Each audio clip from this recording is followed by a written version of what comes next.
बिहार में चुनावी हलचल तेज है। यूपी के सीएम योगी आदित्यनाथ दानापुर विधानसभा में जनसभा के बाद सहरसा पहुंचे, जहां उन्होंने जनसभा को संबोधित किया। सीएम योगी ने विपक्ष पर निशाना साधा, कहा कि पहले विपक्ष चिल्लाते थे कि राम मंदिर कभी नहीं बनेगा, लेकिन पीएम मोदी जी के नेतृत्व में मंदिर बन गया। ये आस्था की विजय है। इसी बिहार की धरती ने डॉक्टर राजेंद्र प्रसाद जी को जन्म दिया था।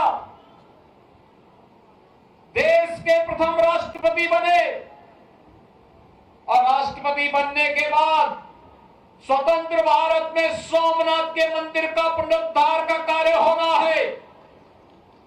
पंडित जवाहरलाल नेहरू ने कहा नहीं जाना है, राष्ट्रपति ने कहा नहीं मैं जाऊंगा, क्योंकि भारत के सांस्कृतिक, भारत के नए आभा को वैश्विक जगत में प्रस्तुत करना है। इसलिए सोमनाथ के मंदिर के पुनरुद्धार के कार्य का कांग्रेस भले ही विरोध करेगी, लेकिन भारत के राष्ट्रपति के नाते भारत की आस्था का सम्मान करना मेरा दायित्व है। और डॉक्टर राजेंद्र प्रसाद जी वहां गए थे, सोमनाथ की धरती पर गए थे। आप याद करिए, मोदी जी पहले प्रधानमंत्री हैं जो अयोध्या गए। श्री राम जन्मभूमि पर भगवान श्री राम के भव्य मंदिर के निर्माण की आधारशिला भी रखी और गत वर्ष भगवान राम लला को विराजमान करने का काम भी प्रधानमंत्री मोदी जी ने अपने कर कमलों से संपन्न किया है। आज से 10 वर्ष पहले, 8 वर्ष पहले जब हम लोग बिहार में आते थे, एक प्रश्न बिहार की ओर से छेड़ा जाता था और वे बोलते थे क्या अयोध्या में राम मंदिर बनेगा? हम लोग कहते थे अवश्य बनेगा, अवश्य बनेगा। यहां का राम भक्त कहता था कब बनेगा?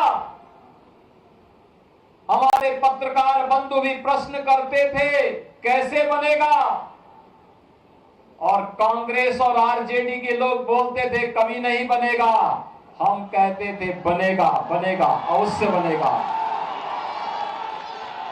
यहां का राम भक्त कहता था कि रामलला हम आएंगे, मंदिर वहीं बनाएंगे। भविष्य की एक शुभ संकेत को लेकर के उत्साह और उमंग के साथ दौड़ता था, खड़ा होता था। और आज तो अयोध्या में भगवान राम का भव्य मंदिर बन गया है और राम दरबार भी विराजमान हो गया है।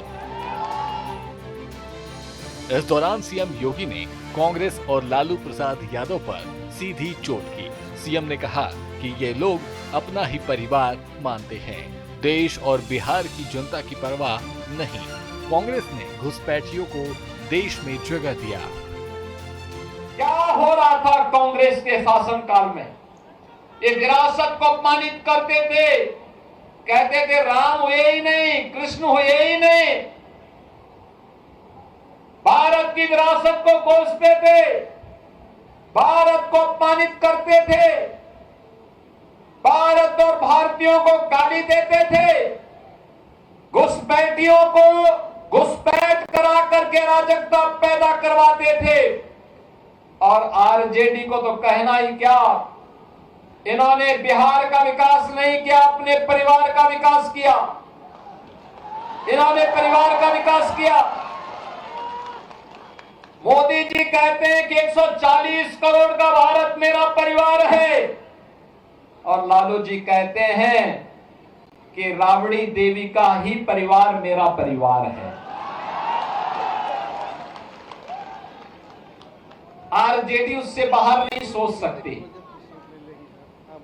एनडीए पूरे भारत के लिए सोचता है और डबल इंजन की सरकार बिहार के उस विकास को आगे बढ़ा रही है। नीतीश जी के नेतृत्व में पिछले 20 वर्षों में बिहार ने विकास की जिस नए प्रतिमान को आगे बढ़ाया है। ये बिहार के चुनाव में ये विकास की बात नहीं कर रहे हैं। इनको विकास नहीं चाहिए, इनको बुर्का चाहिए। फर्जी वोट डलवाएंगे, लेकिन चेहरा नहीं दिखवाएंगे। तीर्थ यात्रा में विदेश जाएंगे, एयरपोर्ट पर चेहरा दिखाएंगे, अपना वहां पर पासपोर्ट दिखा करके अपनी फोटो भी दिखाएंगे, लेकिन बिहार में वोटिंग होगी तो कहेंगे कि नहीं, बुर्का को छेड़ो मत, चेहरा दिखाओ मत, फर्जी वोट डलवाने दो, जिससे बिहार के गरीबों के हकों पर फिर से डकैती डाली जा सके। कांग्रेस और आरजेडी आज ये साजिश कर रही है। बिहार में सीएम योगी की एंट्री के बाद एनडीए का पक्ष और मजबूत होगा। विपक्ष पर निशाने से सियासी जंग तेज हो गया है। बीजेपी मजबूत दिख रही है।